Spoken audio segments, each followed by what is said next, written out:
Hey, good morning, everybody. This is Bro Thumb over here with Patterson.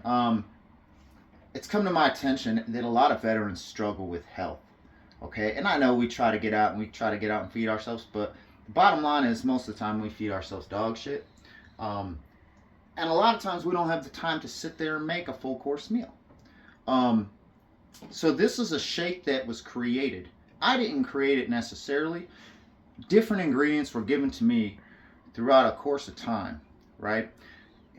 Barrera gave me beets. Certain people gave me different materials that I put in here. Now, I've researched all these ingredients that I'm going to show you, and I suggest you do the same. You're going to find out that it's going to cure any relatives and maybe yourself of diabetes, high blood pressure, mental illness, um, heart disease, cancer. Basically, this green shake is probably the most OP, which is overpowered, shake that I know of. I drink it personally. Um, and let's get to it. All right. So now that we have laid out all of our ingredients, I'm going to go through them one by one for you. Starting with some that are shelf stable. What you're going to want is flax seed. You can buy flaxseed milled or unmilled. Milled means it's been grinded up for you. Unmilled means that you need to grind it. If you decide you don't want to grind it, it's going to act more as roughage and it's going to help clean out your intestines more and you'll shit little flaxseed seeds. However, if you choose that route, you won't get the full nutritional value from the flaxseed. So that's an option up for you. Next, we go to chai seeds. Chai seeds can be put in during or at the very, very end. The cool thing about chai seeds is they expand when they get liquid touches them. So aside from all the great things that they do for you, the actual chai seed, it also will fill up your stomach and make you full. So this acts kind of like a dietary thing.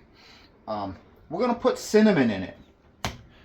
And for those people who like a little sweet and are diabetic, I like to use the Truvia Stevia Leaf Brown because it has no sugar, as you can see. A lot of people like a little sweetness in it. You're going to need a peeler and most likely a small knife. Now let's move on to the roots.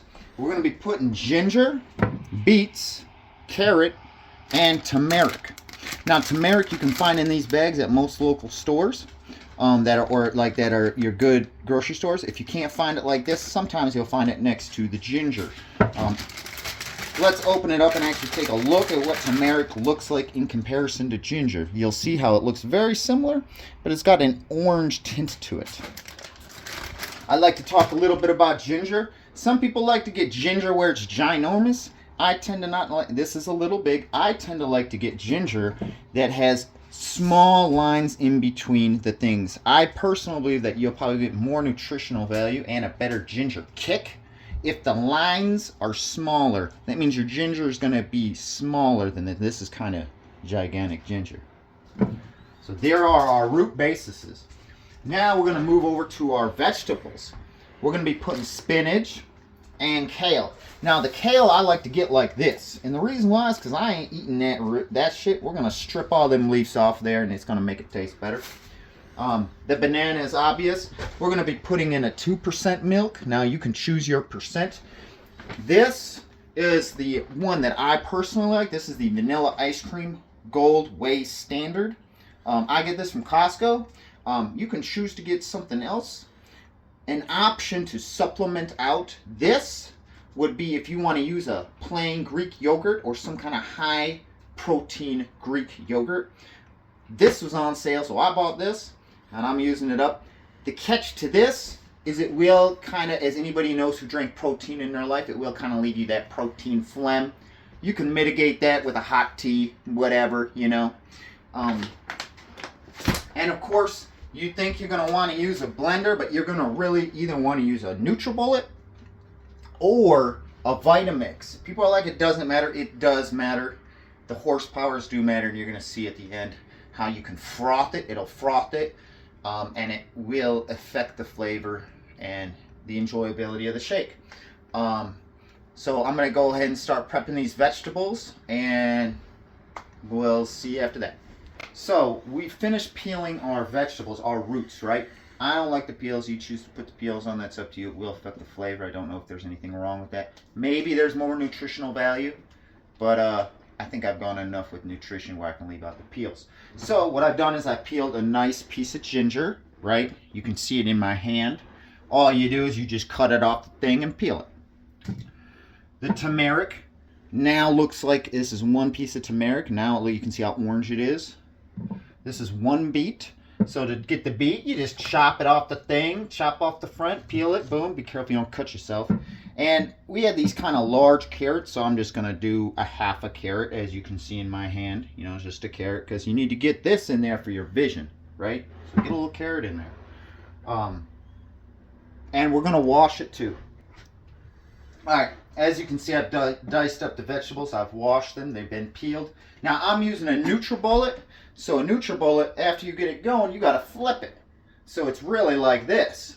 So the way I like to do it is I like to load the heavy stuff at the bottom, right? Because it's going to fall and push the other stuff down because my blender is here. Now, if you're using a regular blender, like a Vitamix is what I would also suggest, it's going to be opposite, right?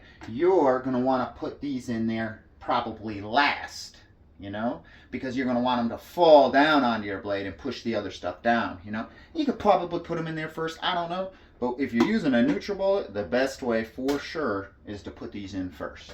So we're going to go ahead and just load up all that stuff we cut. The turmeric, the beets, the ginger, the carrot, and the, all four of the roots. Okay, so we've loaded up our beets and our roots. Now I'm moving up to the kale. I like to get the large leaf kale like this, and you wash it. You know, it's really important that you inspect the kale, especially, or any vegetable that you get from a local supermarket that is not packaged. It's better if it's not packaged, but you need to wash it. You can soak it, whatever you do. But you need to inspect it and make sure that there's no rat droppings or mouse droppings, because I've been in California to supermarkets before, and they do have rat droppings sometimes on their place if you go to certain places. So it's important. Check your vegetables, especially these, before you do it. Now that we take our kale, you just basically want to rip off the kale from the stem. This is going to give you more optimum flavor than the actual stem. I don't know the value of the nutrition inside the stem, but like I said, I feel like I've hit enough nutritional value in here where I can try to have a little bit of flavor versus just that. So just basically one nice leaf in there. We're also going to be composting all these extras. If you got a garden or anything, try to have a composting bin nearby. All this can be used in your garden later on, so these don't have to be waste products. We put our kale inside there, one giant leaf. Now we're going to just take a couple nice handfuls of spinach. Nice, you know, just to grabbing it. We're not measuring it. I ain't got time to measure. We just grab, we just want to stuff it on in there, you know. Get all that in there. As you can see, my NutriBullet is almost at the halfway mark when I'm patting it down with my hand. I'm just going to do another smaller little leafy in there.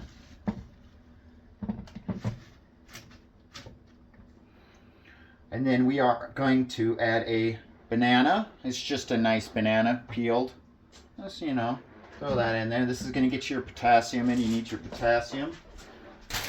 All right, so we've got a banana in there. Now we're going to start adding more of our shelf-stable stuff. Our flax seed, which is pre-milled for me, and our chai seed, our cinnamon, and a little bit of our stevia leaf here, and of course the whey protein. So we'll start off with the flax seed. I just got a tablespoon. Now you can look for the exact measurements. Like I said, I don't really got time for all that. I'm just throwing it in there because I like to be fast and quick and get on my way and finish the rest of my tasks for the day.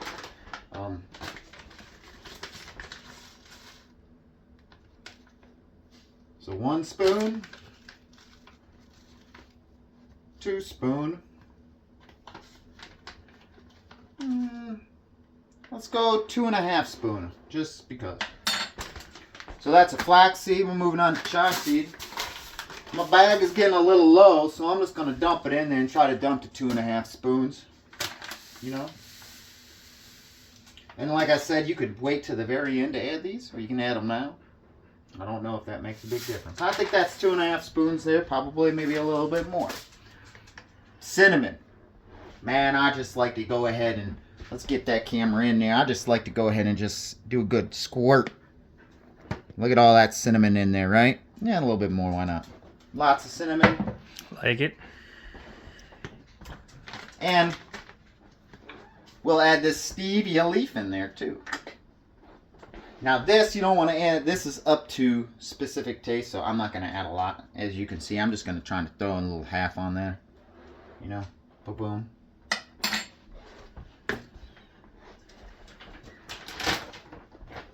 Now we're going to move on to the whey protein. Now the whey protein will give you 24 grams of protein with this one scoop. So you do 2 scoops, you're looking at 50 grams of protein. Now you add in all the other protein you're getting from the seeds, from the milk, from all that stuff. I mean, you could be peaking 80 grams if you do 2 scoops.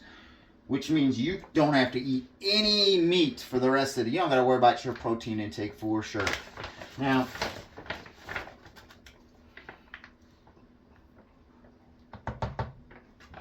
we are not going to do 2.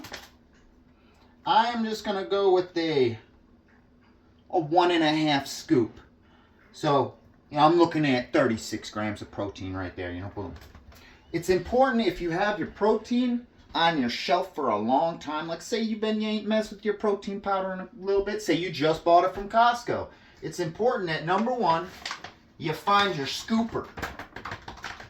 Pull the scooper out, seal your bag, fold your bag, and shake it like this. Now I've already done this before the video, but make sure you do this before you start using your protein. You need to make sure that any protein that's settled or any of that stuff is nice and mixed up, you know?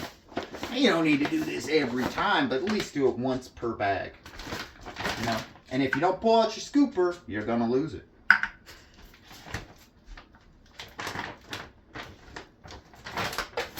Now let's throw in some milk. Now, once again, I ain't measuring. I'm just going to dump it in there.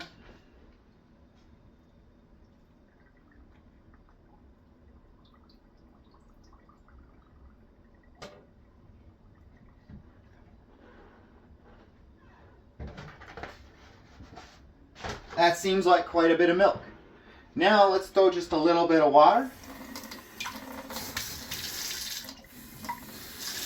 If you want to add more milk, you can. But I mean, I feel like I got enough in there for the purposes for me. So I just like to tap it off with a little bit of water. So, obviously you never want to fill your blender up all the way to the rim. I hope I didn't go too far. If you do go too much, you just drink some down and keep blending it. It's too easy, you know. If you make it too thick, drink some of that thickness down, add some water. If you make it too thin, add some more leaves in it, because you could always add more spinach, I feel like, right? You don't need to add any more roots. If anything you want to add to this, it would be spinach. And so you got it. We sealed it up. As you can see, I'm sitting in about the, I'm hoping is the right proportion for my NutriBullet. It's going to be a little loud, so. All right, so it was a little thick. So I add a little bit more water to it. Ideally, you get it so you can get the spin at the top like a whirlpool all the way down. That's how you know you got the right consistency. If you ain't whirlpooling, then you ain't doing it right. You gotta add some water, some milk, some kind of liquids, right? One of the things you're gonna notice is, man, that shake got warm.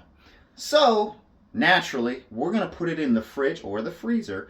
We're gonna put it in there. We're just gonna leave it sealed up for, depending on where you're doing, freezer, fridge, 30 minutes, whatever the temperature is. It gets it cool for you. Adding it with ice is not optimum. Adding ice into this is not optimum because you're wasting the space. Maybe if you added ice instead of water, that's a possibility, you know. But I'm lazy. I'm just going to put it in the fridge. We're going to cool it and then we're going to try it.